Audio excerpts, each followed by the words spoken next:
1 साल पहले मेरे पास एक फ़ोन आया। मैं मंच पर तो बोल लेता हूँ, वैसे निजी जीवन में बहुत ही संकोची व्यक्ति हूँ, बहुत ही अंतर्मुखी हूँ और मुझे कोई खींच के बाहर ना लाए तो मैं 1-1 महीना अपने रूम में बैठ के पढ़ता रहता हूँ। मुझे मुझे लगता है कि एकांत में जो सुख है, वो सुख मुझे मिलता नहीं बाहर। तो मैं पार्टियों में जाने वाला व्यक्ति नहीं हूँ। किसी का जन्मदिन, किसी की शादी में मुझे बुलावा है तो मैं तुरंत सोचता हूँ कि क्या बहाना लगाऊँ कि ना जाना पड़े मुझे। तो मैं ऐसा हूँ, दरअसल हूँ, ये मेरा स्वभाव है। और मेरी टीम को ये पता है कि जब भी कोई इन्विटेशन आए, आमंत्रण आए तो कैसे मना करना है। उनको पूरी उसकी विधि पता है मना करने की, कि किसी का अपमान भूल के भी ना हो, पूरे सम्मान के साथ, विनम्रता के साथ कैसे मना करना है, तो वो विधि हमने बना रखी है।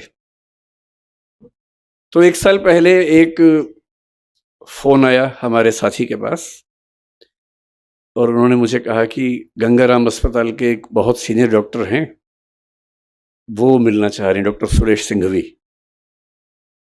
मैं ईमानदारी से बता रहा हूँ कि जैसे ही मुझे पता लगा गंगाराम के वरिष्ठ डॉक्टर हैं, तो मेरे मन में एक लालच का भाव पैदा हुआ। मुझे लगा अब मेरी उम्र 50, अब मैं 51 का हूँ, तब 50 का था। मुझे लगा कुछ साल के बाद ज़रूरत पड़ेगी गंगाराम की मुझे। तो अगर गंगाराम में एक आध सीनियर डॉक्टर से परिचय हो जाएगा, तो ठीक ही रहेगा। जब नौबत आएगी तो सीधे एंट्री मिल जाएगी, एडमिशन सीधे मिल जाएगा।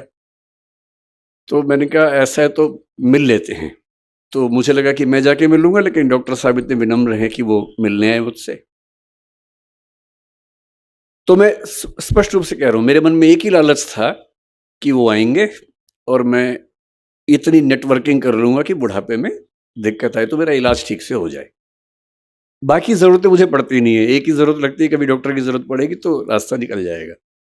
खैर वो आए और जो मैंने सोचा था चीज़ उससे एकदम अलग थी। आधे घंटे की बातचीत में वो प्रसंग खत्म ही हो गया कि मेरी ज़रूरत क्या है। जब उन्होंने बताया इस पूरे कार्यक्रम के बारे में, बताया कि सरदार पटेल जिस आश्रम में सरदार बने थे, उस आश्रम में एक संगोष्ठी होने वाली है, उससे मुरारी बापू रहने वाले हैं। और जब सारा वर्णन किया, निरंजना जी का बताया कि कैसे उनके पिता जुड़े थे पटेल जी से, वो खुद भी बचपन में जुड़ी रहीं, तो मेरे मन में लालच बहुत बढ़ गया। अब वो लालच खत्म हो गया डॉक्टर वाला, अब दूसरा लालच बढ़ गया, क्योंकि मुझे सबसे ज़्यादा सुख मिलता है ऐसे स्थानों पर जाकर जहाँ कोई महान व्यक्ति अपना समय गुजार के गया हो। जैसे मैं आज से कुछ साल पहले करमसद गया था, जहाँ सरदार पटेल का जन्म हुआ था। उस घर में 1-2 घंटे रहा, छत से लेकर ज़मीन तक सारा एक-एक कमरा देखा वहाँ पर। साबरमती आश्रम भी गया था, दांडी भी गया था, गुजरात आया तो लोथल भी गया, सब जगह गया। बारडोली मुझसे छूट गया था। शायद नियति थी, जानबूझ के छुड़वाया होगा नियति ने। तो जब मुझे पता लगा कि बारडोली के आश्रम में जाके वहीं उसी घर में रहने का मौका मिलेगा या बैठने का मौका मिलेगा जहाँ सरदार पटेल रहते थे, जहाँ महात्मा गांधी भी आते थे, तो मुझे लगा इससे बड़ी उपलब्धि क्या हो सकती है। बोलना तो ठीक है, मैं अध्यापक हूँ, बोल ही देता हूँ, तो मैंने कहा ठीक है मैं आऊँगा, लेकिन इससे मेरा लाभ ज़्यादा है, आपका लाभ कम है। और जब से आज मैं सुबह से आया हूँ, मैं कल रात को सूरत आ गया था, आज सुबह यहाँ आया, और जब से आया हूँ तो वो मेरा भाव बढ़ता ही जा रहा है। ऐसा लग रहा है कि बड़े शहरों की चकाचौंध में हम लोग बहुत कुछ छोड़ देते हैं, जो ऐसी जगह पे आके समझ में आता है कि जीवन का असली मतलब क्या होता है। तो पश्चिम में एक प्रसिद्ध दार्शनिक हुए थे, मुझे सुरेश जी ने कहा कि 1.5 घंटा मुझे बोलना है, तो मैं बड़ा फुर्सत के मूड में हूँ। अगर आप लोग लगे कि कम बोल रहे हैं तो आप इशारा कर दीजिएगा, मैं चुप हो जाऊँगा बीच में ही, नहीं तो मैं तो ज़्यादा बोलने का अभ्यस्त हूँ ही, कम बोलना मुश्किल लगता है मुझे।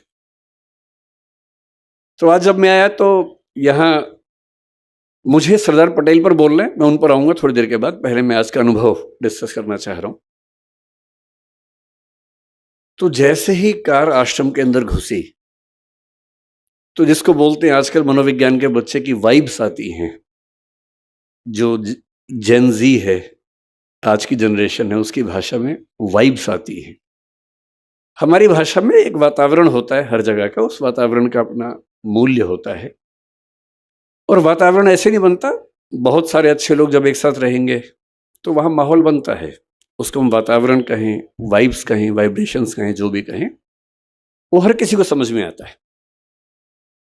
तो जैसे ही मैं उस स्कूल के अंदर घुसा, मुझे लगा कि ये कुछ तो अलग है। पहले मुझे लगा कि क्योंकि मैं दिल्ली से आया हूँ, और दिल्ली में दीपावली के 1-2 महीने बाद तक जो मौसम रहता है, आपको पता है कि पॉल्यूशन बहुत ज़्यादा वहाँ पर होता है, सांस लेना अपने आप में एक चैलेंज होता है वहाँ पर।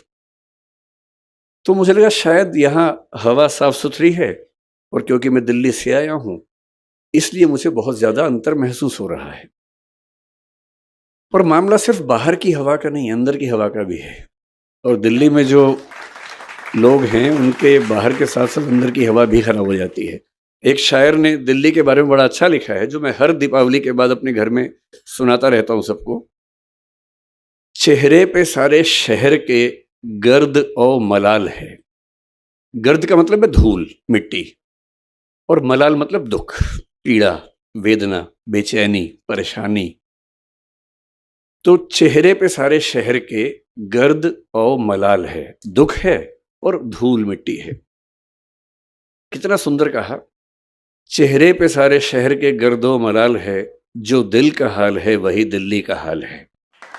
तो पूरी की पूरी दिल्ली, ये गर्द जो है, धूल मिट्टी, तो दीपावली के बाद 2 महीने होती है, लेकिन जो अंदर की धूल मिट्टी है साल भर रहती है। और मैं थोड़ा पढ़ लिख गया हूँ, ज्ञान की बातें कर लेता हूँ, लेकिन धूल मिट्टी तो मेरे अंदर भी उतनी ही है जितनी बाकी लोगों में होती है। यहाँ आके एक अलग ही सुकून महसूस हुआ।